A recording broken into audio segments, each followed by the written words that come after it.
morning and welcome to the IperionX Limited Investor Webinar.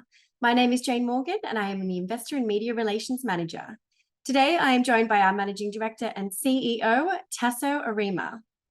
Today we'll be running through the recently lodged investor presentation followed by a Q&A session. So to ask a question throughout today's presentation, please use the Q&A function which can be found at the bottom of your screen. Tasso, I'll hand over to you.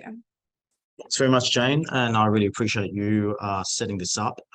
It's been an absolute pleasure to work with you and the JMM team to set this up. So my name is Tasso Arima, or Anastasios in full. I am the co-founder and CEO of IperionX. I started the business in 2020 with my team, and we have been developing this business over the last few years. IperionX was born out of a vision to reshore a titanium metal supply chain. And it was born off the back of our success in another company which me and my team founded, which is called Piedmont Lithium, which is now listed both on the Nasdaq and the ASX. And in that company, we started it in 2016 with a vision to reshore a lithium supply chain. And today it's become a $1.5 billion listed company that has operations in Canada, the US, and in West Africa. So I live in the United States. I'm in Perth at the moment, but I lived in the United States. And in 2020, me and my team, we wanted to look at reshoring a titanium metal supply chain. The last titanium metal refining facility had just been announced that it was going to shut in the United States. It's called a titanium metal sponge plant.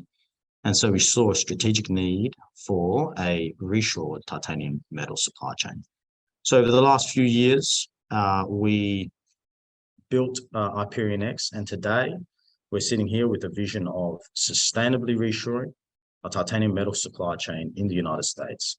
And in addition to that, making titanium metal cheap enough or more competitive so that it disrupts or competes against stainless steel and aluminium, where it's a far superior metal, but it's historically been held back because of its cost. Now, as a quick primer before I get into the body of the presentation, titanium metal is a superior metal. The titanium that we typically manufacture today in our facilities in Salt Lake City, 3 times as strong as stainless steel and even far stronger than aluminium. Far lighter weight than stainless steel, so 45% lighter typically. So really important for a lot of different sectors, including electric vehicles and defense and aerospace and consumer electronics. And then it has a range of other amazing properties, but one of the other key properties is corrosion resistance. It's far more corrosion resistant than stainless steel. So the idea here is if you put stainless steel, or the data is if you put stainless steel into seawater, it would corrode in probably about 5 years. If you put titanium metal into seawater, it wouldn't corrode. There's no data on when it corrodes. It has superior corrosion resistance and thus is used not just in lightweight applications, but in applications where you want corrosion resistance. And we can talk about that as we go through the presentation. So the vision is reshoring our titanium metal supply chain. Well, how do we do that? So the way we're building this business is we're starting with a refining capacity first. And that is based on a technology that was secured, that was developed out of the University of Utah by Professor Dr. Zach Fong, and it was funded by the Department of Energy. The Department of Energy funded it for looking at a cheaper source of titanium metal production to create or to allow for titanium metals use across the vehicle industry for lightweight. So this technology not only allows us to process titanium minerals, but also allows us to create a fully circular or fully recyclable titanium metal business. Today, titanium metal, both scrap market and the ability to process titanium metal, you don't have full circularity or full recyclability. But with the processing technology that we've secured, which is all patented, we're able to develop a fully 100% recycled titanium metal business to start. There is a lot of scrap in the market today, which we can take from, and we are interacting with various forms of scrap today, or scrap providers. But we're creating that business first, and we can create a very large business just off titanium recycled scrap today. We're doing it today. We're doing 100% titanium metal recycling today.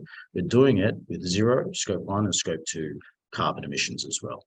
And as we scale this business in the next 2 to 5 years, we also bring down the cost of titanium metal and start to take market share from stainless steel aluminum. But over the longer term, we also eventually, once we've been able to recycle as much as scrap as we can get back into circulation, we would want to continue to scale the business. This is 5 to 10 years out. We eventually want to backward integrate to a source of titanium minerals. And that's where we own the Titan project, which is a large titanium mineral deposit, the largest titanium mineral deposit in North America today. Also has a co-product of rare earth minerals and zircon minerals as well.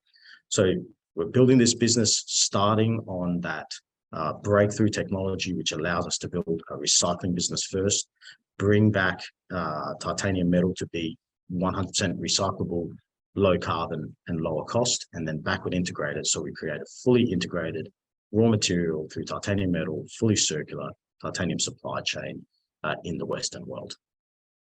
So why the focus on titanium? As I described, or as I said at the start of the presentation, we really started focusing on it when the last titanium refining facility announced that it was going to shut in 2019 and subsequently shut in 2020. These are called Kroll sponge plants in the industry, from the inventor of the first commercial process to manufacture titanium metal, William Kroll, in the 1950s.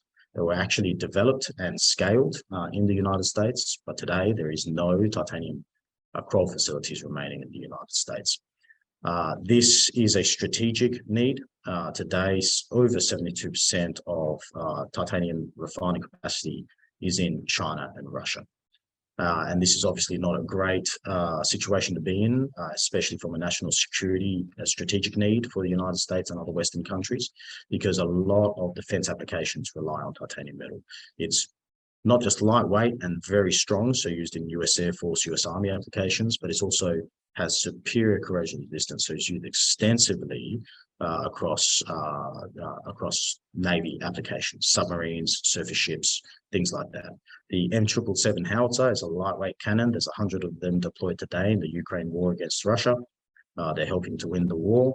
They're able to be helicoptered into position, manufactured by BAE Systems. Originally, the titanium metal came from Russia for those cannons. So it's important to have this Western world supply of titanium metal, not just for the commercial applications of titanium metal, which are very important, range from aerospace, medical through to industrial applications, but also for the national security need. The other reason we get excited about titanium metal as we started developing the business and as we started interacting and realizing that there was this process technology out there that could lower the cost, we also realized that that technology would also address the significant shortcoming in the titanium supply chain today, which is that it's one of the most unsustainable supply chains for a metal or for a material, structural material used today. It's one of the most, in today's process, it's one of the most carbon intensive metals out. We hope to make it one of the least carbon intensive metals out. And we're completing a life cycle analysis as we speak, going through peer review, and we hope to announce that to the market very soon. But we see that we can bring down that carbon intensity of titanium metal to be even better than a lot of the other well-known metals out there. You'll see it here. It's far higher than stainless steel and aluminium. We hope to bring that significantly down and to be more competitive from a carbon intensity standpoint than those metals as well. In addition to that, as I explained, the titanium supply chain today is not circular. Whether you have the scrap generated in titanium metal, today titanium metal, most of the scrap, because it almost lasts forever in applications, most of the scrap is not end-of-life scrap. It's in the process of manufacturing titanium metal components, you create a lot of scrap. There is an example of a titanium metal component today that's used in a military application. It's a 370-pound, essentially airframe. It comes from a 4,000-pound block of titanium metal.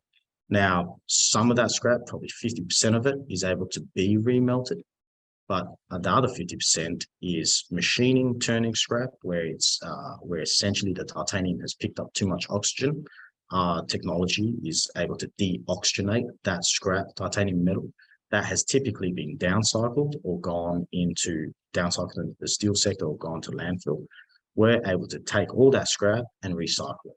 In addition to that, today the titanium sector cannot take 100% scrap and produce a 100% recycled product. we can create that. So we address both strategic needs for recycling by not just taking almost all forms of scrap, but also being able to take only scrap to create titanium metal products. And we're doing that today, and we're already supplying into products today, which we'll talk about. And the other big exciting potential for us, by lowering the cost of titanium metal and bringing this superior metal into competition with other materials, especially stainless steel and aluminium, and by having this sustainable source of titanium metal, we can really start seeing huge market opportunities where titanium metal has been restricted thus far. So stainless steel, huge market. It's out there because it's strong and it's corrosion resistant. Well, titanium metal is far stronger, far more corrosion resistant, and it's lighter weight. In aluminium, we're not talking about replacing Coke cans, but we're talking about structural applications where titanium metal could and should be used if it's more competitive. So huge markets out there. We just announced a deal with Canyon where we will be looking at replacing some of the carbon fiber or aluminum components with titanium metal. So very huge markets out there that even if we just only take a little slither of these markets, we'll be a highly successful company in the next 5, 10, 20 years. So what is our solution? Our solution is based on a patented revolutionary technology based on breakthrough science, which was only discovered in 2016 by Professor Zach Fung, which allows for the direct refining of either titanium minerals, titanium dioxide, or titanium scrap, which has high oxygen content in it, deoxygenating all that into purified, refined titanium metal. It's essentially as simple as taking scrap, crushing it, and putting it through our process to deoxygenate it and creating titanium metal refined powders. We can do some pre-processing there where we crush it and create spherical titanium metal powders, deoxygenate those, and create high-value titanium metal spherical powders for the additive manufacturing or 3D printing industry. This is a zero carbon process. There's a scope 1 and scope 2 zero carbon emissions, and it's a fully recyclable process, as opposed to the current supply chain, which has had to go through a very carbon intensive, very nasty process, multiple steps to create titanium metal products, has led to not just the refining of titanium metal being expensive, but the end result of our titanium metal part or component being very expensive. We can completely compress that supply chain, make it cheaper, make it less complex, and ultimately offer titanium metal parts and products that are competitive with their counterparts, stainless steel and aluminium, carbon fiber, or other products as well. So it's a complete revolution to the titanium metal supply chain. This is not a small process optimization to the current supply chain. It's a complete upending of the supply chain, creating titanium metal powders, and from there you can form it using 3D printing or using traditional powder metallurgy applications, traditional applications to make bars, plates, wires, or we can 3D print to make what we call near net shaped components. So what are we doing today? We are producing titanium metal powders today at our industrial pilot facility in Salt Lake City, Utah.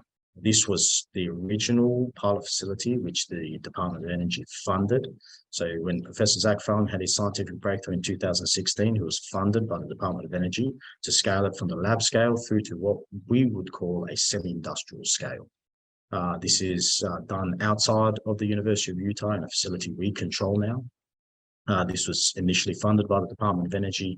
We took over operation of the facility at the start of 2022, and we've done a few things there. We've spent some capital to optimize that facility, but more importantly, we've put a great team around that facility and developed all the operating procedures that we need to take it to the next scale.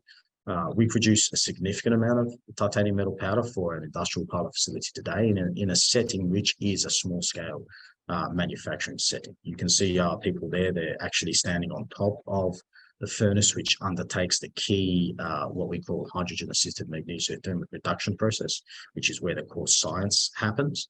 I like to say where the magic happens. This is an industrial scale furnace that it's done in, that came from China. So we're doing it today, and we're producing titanium metal powders today from 100% scrap. So one of the only companies, or the only company in the world that's doing consistently 100% recycled titanium metal powders and producing then products from those powders. Now we're using those powders to interact with customers. We have enough production where we can do some small volume production runs, like in the luxury goods sector, where we've already secured a partnership and a contract with one of the Richemont groups, an $80 billion luxury group listed in Europe. It's Cartier, Van Cleef, RWC, and Panerai. We are supplying watch blank cases into Panerai. Those are then taken, they're machined out. Final machining happens, and we're able to take all the scrap from that machine and recycle it, and we're producing luxury watch cases. That's a very customer-focused product, where the customer is very much focused on the sustainability of the product as well, the recyclability of that product. And it's a luxury application. It's a very expensive piece of jewelry, collector's items as well, that cannot break, that cannot have surface defects. So our titanium metal into that industry went through what is a pretty significant qualification process, and came out as being just as good as even better than the current industry can supply. So we're supplying into that with the powders. We take our powders, we 3D print those watch cases, we supply them to Switzerland. Being just announced a agreement or collaboration with Canyon, one of the preeminent bicycle manufacturers out there. We're entering the bicycle supply chain. We've announced with various 3D printing groups, most recently with SLM Solutions, was bought by Nikon Corporation last year for $623 million, where they use a lot of titanium metal in their 3D printers. They're a 3D printer manufacturer that has sold over 800 machines worldwide. A lot of those machines, well, almost all of them, can run on titanium metal. Those customers want to buy powder, titanium metal powder for those machines, and we're working with SLM to supply into that customer base. And of course, because of our intersect with this huge national security issue of titanium metal, especially since the Ukraine-Russia war, we work a lot with the US Defense Force across all branches of the military. We won a US Air Force Research Laboratory contract at the start of the year. We also announced that we're working with Cover Pumps, one of the preeminent supplier of pumps in the US Navy, where we're going to be looking at introducing not just an American-made titanium metal to the US Navy, pumps made from titanium from the US into the US Navy, but also be able to give the circularity that was previously not possible, so that you can take broken parts off ships, put them through our recycling process, reprint them, put them back on a ship, keeping that ship in service and keeping it out of dry dock. So where are we going over the next really 6 to 12 months, 18 months? We're scaling. We have been producing enough powders to interact with customers, to interact with, to secure customers, but to also get some low volume production out there, and to start talking with some customers from some larger industries as well, which I guess we'll talk through later. But we need to scale the business, and we knew this from over 12 months ago. So we did a few things here. We went through and did full detailed engineering and design on what a scale up should look like. And in September last year, we announced some numbers around what that looks like. And in addition to that, we started a national site selection process for where our new facility, our scale-up facility, should be. And again, in September last year, we announced with Governor Youngkin, the governor of Virginia, that we'll be locating in a existing shell building, 50,000 square feet in Virginia, in Halifax County, Virginia, to build our first commercial scale, large scale facility. We announced last year that this facility will target 125 metric tons per annum.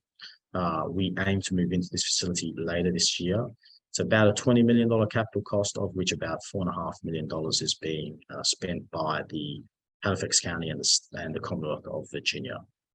We are now going through and finalizing the detailed engineering, but we are also looking at how much scale we can get in this existing facility over the next 12 to 18 months. We believe we can get far larger, far more than 125 metric tons per annum. We will be coming back to market fairly soon with updated numbers for the 125 metric tons and some guidance as to both CapEx, OpEx, and production scale for our business in this facility and over the next, say, 5 years. This facility will be doing essentially exactly what we're doing in Salt Lake City, only will be the first of its kind to be at a large commercial scale manufacturing titanium metal powders and making significant cash flow for our business. Over the longer term, though, we aim that to continue to scale this business, take that initial titanium demonstration facility, get more scale there, potentially locate similar facilities across the United States, and then eventually backward integrate with our titanium, with our Titan project in West Tennessee. We see that this business, once we get to 125 metric tons, get larger scale, get even larger scale after that. We've publicly announced that we would like to be, we have aspirational targets for 10,000 tons per annum. That's a significant business. We believe we can hit that just on scrap metal, but we can go larger. And to go larger, we eventually will want to have that full integration. We lower the cost of titanium metal, we make it more sustainable. I think the sky's the limit for how big we can make this business over the next 5 and 10 years. So for us, in the short term, we see a lot, and in the short to medium term, we see a lot of major value-adding catalysts for our business. We are Nasdaq and ASX listed. We're taking a very similar pathway to how we built Piedmont Lithium. We're working very closely with our customers right now. We're looking to secure additional customers. So we showed those target markets there, which I didn't talk about much, but we can talk about in Q&A, where we see ourselves being a big participant in supplying titanium metal into some very exciting industries. In addition to that, we see some big catalysts in just building that business, getting to first cash flow with our titanium metal powder production and growing that over the next 12 months, 18 months. And then we also do see developing our Titan project as having some major value-adding catalysts, especially around permits. Today, it is one of the largest titanium mineral deposits in North America. It's got a nice co-product of monazite and xenotime. We completed a scoping study last year.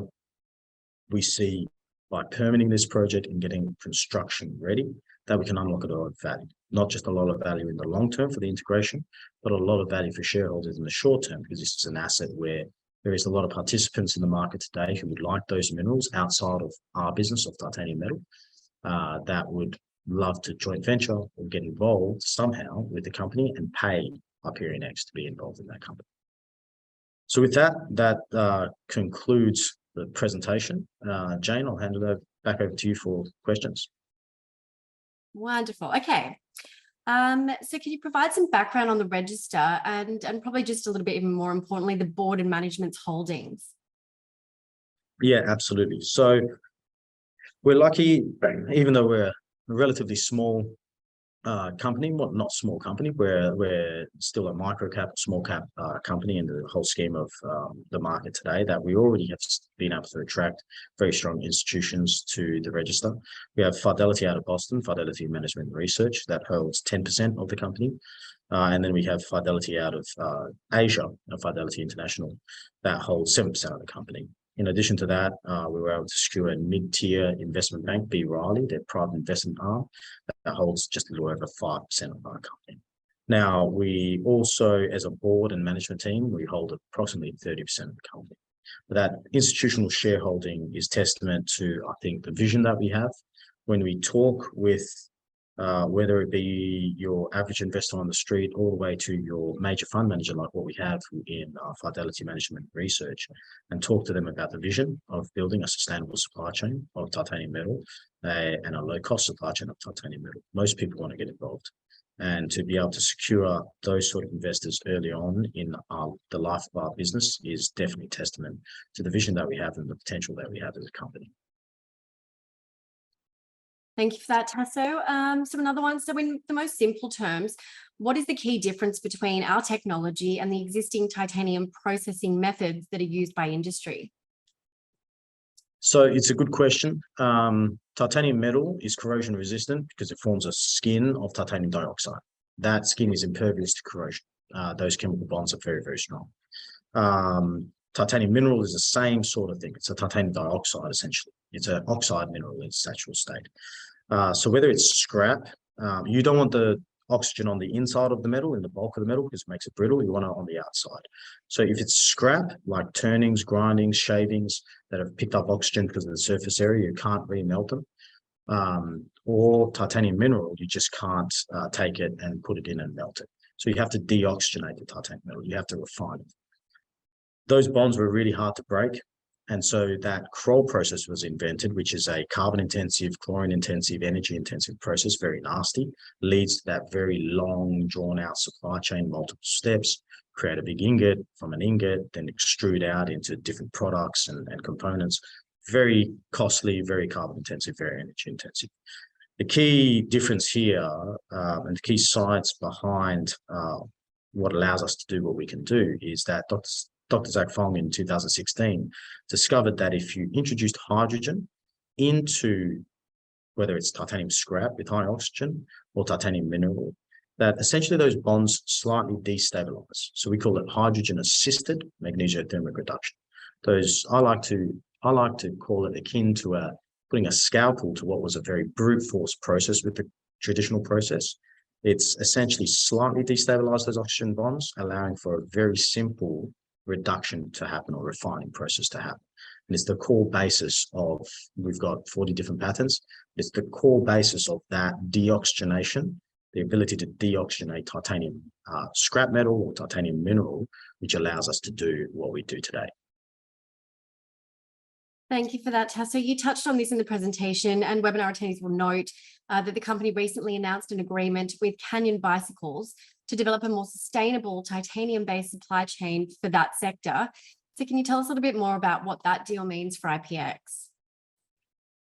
So the micro-mobility sector, which we like to call it, which is not just bicycles, but electric bikes and scooters, things like that. Micro-mobility is a big growth factor, both in Europe, US and Asia. And we see that as a huge market, huge opportunity there. And so with Canyon, we're entering that market with one of the most preeminent direct-to-consumer bicycle manufacturers. Our Canyon is a very high growth, very well-known bicycle manufacturer out of Germany, Koblenz, Germany. They've got investors like LeBron James, who invested in them last year. Tony Fadell, his ex-senior vice president of Apple, who invented the iPod, invested in them in 2020. Very well-known, very highly respected bike manufacturer. They typically make aluminium and carbon fiber bikes. They would love to get into titanium metal. Titanium metal has got some superior properties to both of those materials.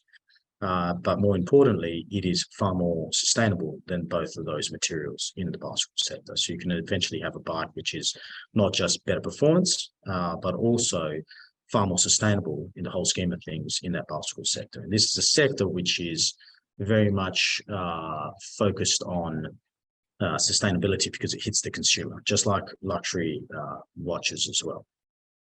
Thanks, Tasso. The next one, and you did mention this in your presentation earlier, but so IperionX recently won the U.S. Air Force Research Laboratories Challenge.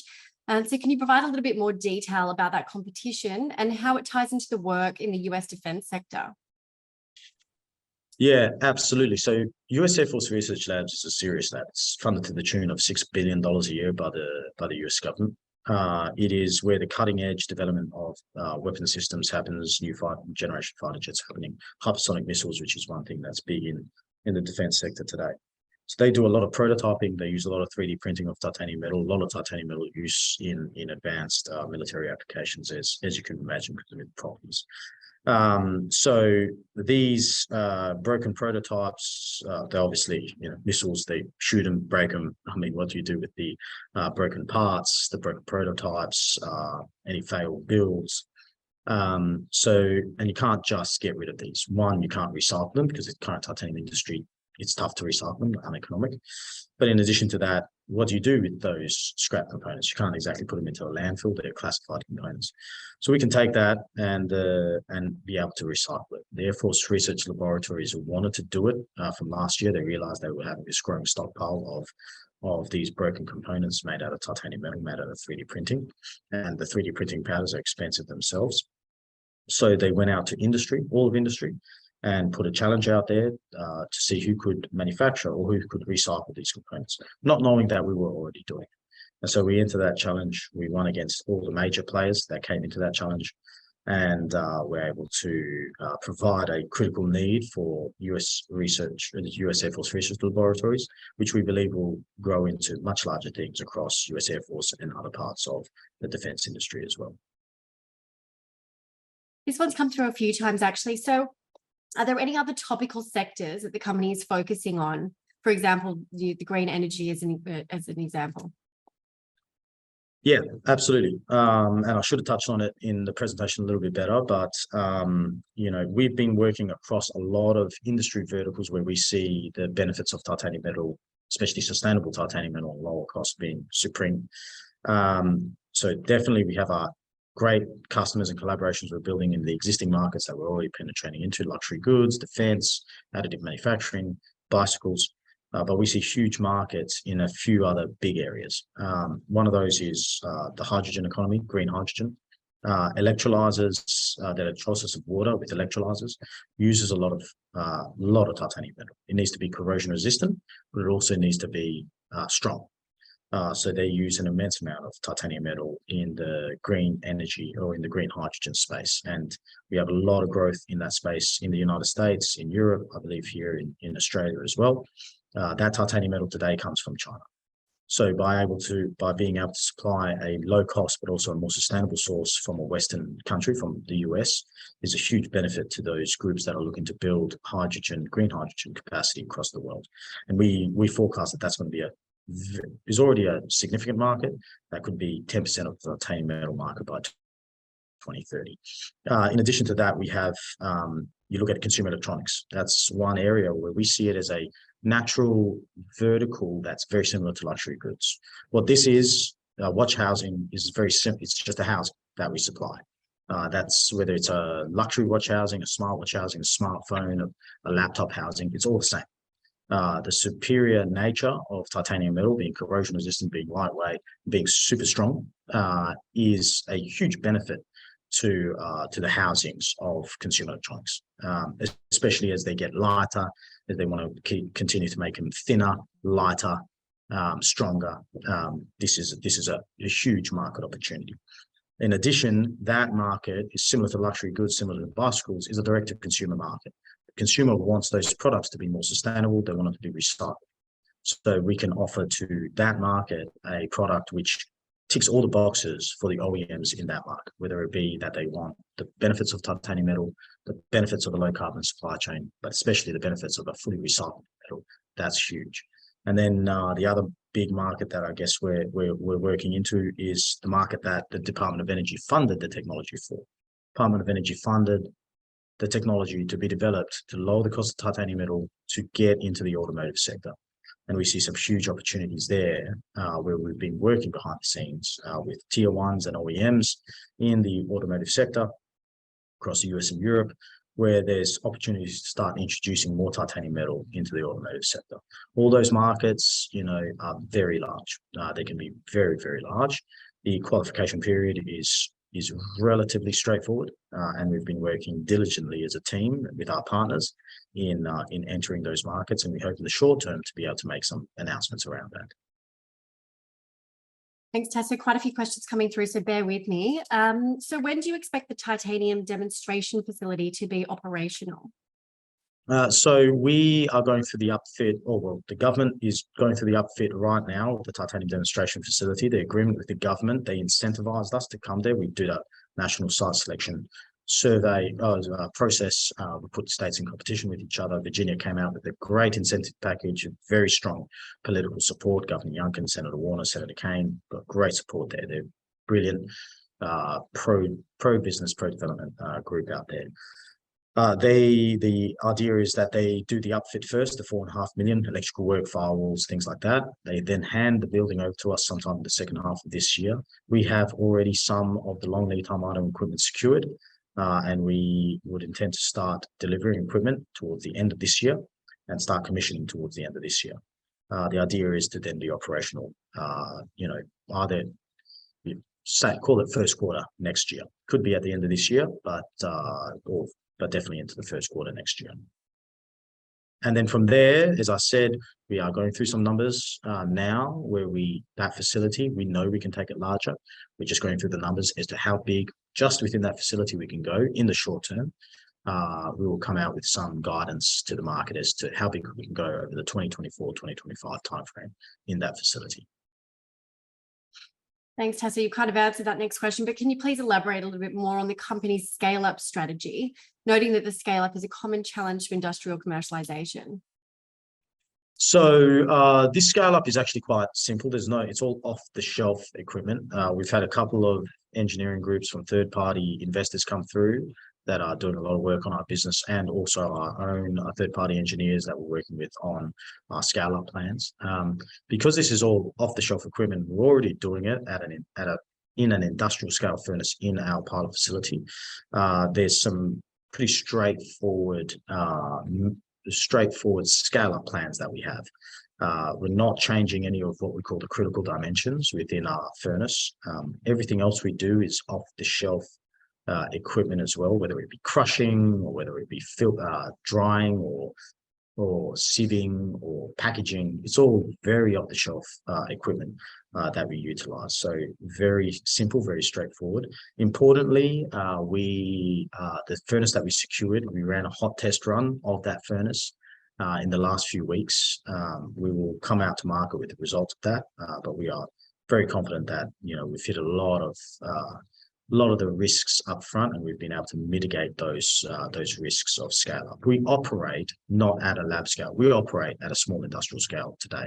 We operate an outstanding team that has come from industry today, and we operate it at a scale which you can quite simply see how you can take it from there to that larger scale. So we think we've mitigated those scale up risks. And this is not like a lot of other technologies where you need to build $1 billion facility. And if something goes wrong on $1 billion facility, even 10%, that's $100 million out. This is a fairly straightforward, fairly low cost scale up that is then very modular. We feel that it's mitigated. We are highly confident in the scale that we'll achieve. And we're doing it in the short term. In the next 12 months, it is going to happen, and it will be a revolution to the titanium industry. Thank you. It's a good question. So next one, given your relationship with Panerai, is there a potential for similar engagements with other companies who produce watches and smartwatches? Yes, absolutely. So naturally, Panerai is one of the preeminent brands in the luxury watch sector. Their trade show was just Watch and Wonders was just on in the last few weeks in Geneva. With Richemont, we've got obviously engagement across the other brands as well. But naturally, if it's good enough for a luxury watch of that caliber, it's good enough for a smartwatch, a smartphone, things like that. So we're highly confident in the ability to parlay that success in the luxury goods sector, which is growing. We are growing, and we're going to be making a very big name for ourselves. That first luxury watch is going to come out this year, but we are going to able to parlay that into similar sectors. We called it luxury goods sector and consumer electronics sector, two different verticals. Really, in my mind, it's probably one vertical with the luxury goods at the top, and then jewelry and watches at the top, and then naturally, as you go through, it's smartwatches, smartphones, things like that. So absolutely, we're parlaying that into consumer electronics. Tasso, now to Titan project. So there was a 2022 scoping study completed at the project. Can you tell us a little bit more about the study, the project, and what shareholders should be looking forward to from that side of the business? Yeah, so Titan is important for our long-term strategy. We can take titanium minerals from the open market and process them eventually as well from other players. There's no doubt about that. But having the Titan project gives us a bit of that raw material security of supply and gives us a hedge against rising titanium mineral prices. You can imagine if the titanium mineral market is in deficit today, in short supply today. If we put more pressure on that market, prices will rise, and we may struggle to secure what is a market which is in short supply. So having the Titan project is a hedge against that, and that's why it's part of our business, especially part of our long-term business of backward integration. It is a 11,000 acre property that we put together in Tennessee, West Tennessee, between Nashville and Memphis. It is the largest titanium mineral resource in North America. It's also got a very nice co-product of the rare earth minerals and some other minerals, but especially rare earth minerals, monazite and xenotime. We did a scoping study last year on it, came to about a $700 million NPV. So great project as a standalone heavy mineral sands project. And it's a traditional heavy mineral sands project, so it can be done sustainably. But since then, we've been really focused on getting some of the long lead time items completed for the development of a project like that. So we've been deep into completing our feasibility level metallurgical test work, and we hope to come to market very soon with the results of that. But then more importantly, we've been very focused on the development of or the permitting of that operation. We've been very focused on that with the community. Me and my VP of Geology and Land, Jonathan Lord, we wrote a children's book to try and educate the parents and children of the communities how the project will get developed. It's called From Tennessee to Mars. People can see it on LinkedIn, or just put in From Tennessee to Mars. You can see it there. But we've been very focused on that, and we guided the market last year to the end of this year to have those permits complete. We are quietly confident that we think that can be done far sooner. So I think the Titan project, whilst we're very focused on building that recycled business first, getting us into cash flow that way, we can build a big business on just the recycling of titanium metal, creating a circular, low-cost source of titanium metal for the Western world. The ultimate value of Titan is in the long term that backward integration, but in the short term, it also gives us optionality with other groups who are interested in the minerals that are in short supply, especially the rare earths and the titanium minerals. Thanks, Tatho. And just finally, so I mean, what are you most excited about, and what should shareholders be looking forward to over the next 3 to 6 months? Yeah, absolutely. I'm very excited about customers. That typically is a defining moment for companies, getting very strategic, large-scale customers on to not just validate what we're doing, because of course some of the large customers, most customers come in and do a lot of work on the technology, test our powders, break products made from our powders. Like that's what we did with Panerai, in the U.S. Air Force, with Canyon. You know, a lot of work done on the diligence of our titanium metal. Is it as good as virgin metal? Yes, it is. Does the process work? Yes, it does. Things like that. But securing those customers really validates that in the mind, I think, of investors, both retail, high net worth, and institutional investors. So the right sort of customers, like when we secured Tesla for Piedmont, we went, I think we tripled or quadrupled on the day we secured Tesla. So securing a strong group or more strategic customers, big brand names across other industries is very important for us, whether it's consumer electronics, whether it's automotive, whether it's industrial hydrogen, green hydrogen economies is a big one. But then just building the business as well, getting our project or getting our Virginia facility up and running and getting into cash flow is just going to prove it out. That naturally is going to create value over the next 12 months by having the Titan project permitted. That naturally creates value. It's that long-term value, but short-term, it allows us to maybe attract a joint venture partner who will pay us to be involved in that project. So that's a lot of value there. But I'm definitely this is a very exciting industry to be in. You go from being able to supply in the luxury goods sector all the way to the industrial sector, to the automotive sector, consumer electronics sector, to the defense sector. It is a very exciting business with very high growth and pretty much almost unlimited adjustable markets. So I'm very excited about just building business and getting the right customers involved and right partners involved in the business. So, well, thank you so much for the great presentation. Should we have missed any of your questions, please feel free to reach out via the contact details on the bottom of our ASX releases. But I'd like to thank you all for your time. Thank you, Tatho. Thank you, Jane.